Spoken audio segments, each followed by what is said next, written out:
Hi అండి, అందరికీ good morning. ఈరోజు మా ఫ్రెండ్ పిండి వంటలు చేస్తుంది, తను మీకు పరిచయం చేస్తాను. హాయ్ ఫ్రెండ్స్, నేను పిండి వంటలన్నీ చేస్తున్నానండి, సేల్ చేస్తున్నాను. యూట్యూబ్ పరంగా కూడా ఇప్పుడు చూపిద్దామని మేము చూపిస్తున్నాము. ఈ రోజైతే నేను గులాబ్ పూలు వండుతున్నాను. లేకపోతే జంతికలు, చెగోడాలు, బెల్లం గవ్వలు, లాడులు, రవ్వ లాడులు, అరిసెలు, చల్లివిడి అన్నీ పాపుండ్లు అన్నీ వండుతున్నామండి. ఈ రోజు అయితే మాత్రం గులాబ్ పూలు వండుతున్నాను. రెండు చూద్దరుగా.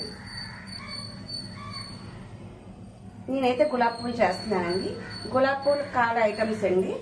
వరిపిండి తీసుకుంటున్నామండి. వరిపిండి లోటాతో తీసుకుంటే ఒక లోటా తీసుకోవాలండి. ఇదే లోటాతోని ఒక లోటా మైదా పిండి తీసుకోవాలి, ఒక లోటా పంచదార తీసుకోవాలి, కొంచెం యాలకుల పొడి తీసుకోవాలి. అవి తీసుకొని కలపాలని నేను ముందే కలిపి పెట్టేసాను. ఇలాగా ఇందులో చిన్న యాలకుల పొడి కూడా వేయాలండి. యాలకుల పొడి వేసి కొంచెం నీళ్లు మనకి ఎంతైతే తగినంత నీళ్లు పడతాయో అన్ని తగినంత నీళ్లు పోసుకొని ఇలా ఈ కన్సిస్టెన్సీకి వచ్చినట్టు కలుపుకోవాలండి. ఇలా కలిపి పెట్టుకోవాలి. ఇలా కలిపి పెట్టుకొని పక్కన పెట్టుకోవాలండి. పక్కన పెట్టుకొని డీప్ ఫ్రైకి తగ్గంత నూనె పోసుకొని కళాయి పెట్టుకొని స్టవ్ మీద కళాయి పెట్టుకొని డీప్ ఫ్రైకి కావాల్సిన నూనె వేసుకోవాలండి. దాంట్లో గుత్తులు 2 పెట్టుకోవాలండి. గుత్తులు 2 పెట్టుకొని అవి కాసేపు ఒక 10 నిమిషాల వరకు కాగాలండి. ఎర్రగా కాలినట్టు ఉంచాలి. వెంటనే తీస్తే రావండి. ఇలాగా కాలినట్టు పెట్టుకోవాలి. ఇది ఇలా తీసుకుంటే మనకి ఇది అవుతుంది కాబట్టి కొంచెం ఇది వేరే బౌల్లోకి ఇలా తీసి పెట్టుకోవాలండి. ఇలా తీసి పెట్టుకుంటే మనం వేసుకోవడానికి గులాబీ పూలు వేసుకోవడానికి కొంచెం ఈజీగా ఉంటుంది. అందుకు తీసి పెట్టుకోవాలండి.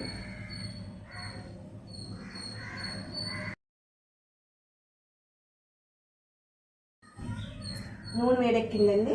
ఇంకా గుత్తులు కూడా కాలాయి. ఇలా తీసుకొని కొంచెం ముంచుకోవాలండి. పూర్తిగా ముంచకూడదు, కొంచెం గ్యాప్ ఉంచాలి. గ్యాప్ ఉంచితేనే వస్తుంది. కొంచెం గ్యాప్ ఉంచి తీసుకుంటే ఈజీగా వస్తుంది, లేకపోతే రాదండి, అంటుకుపోతుంది.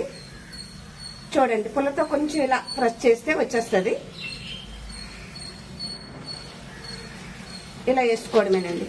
ఈ తర్వాత రెండో గుత్తులు మనం చేసుకుంటే చాలా వేరం అవుతాయండి.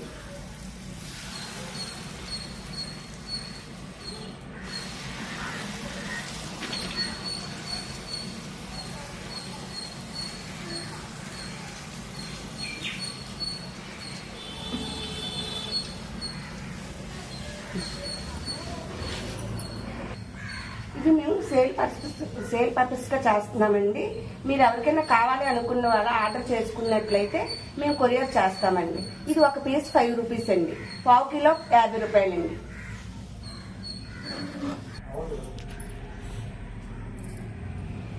ఇదిగోండి, చూడండి, వేసిన తర్వాత పువ్వు ఇలా ఉంటుంది, ఇలా వస్తుంది.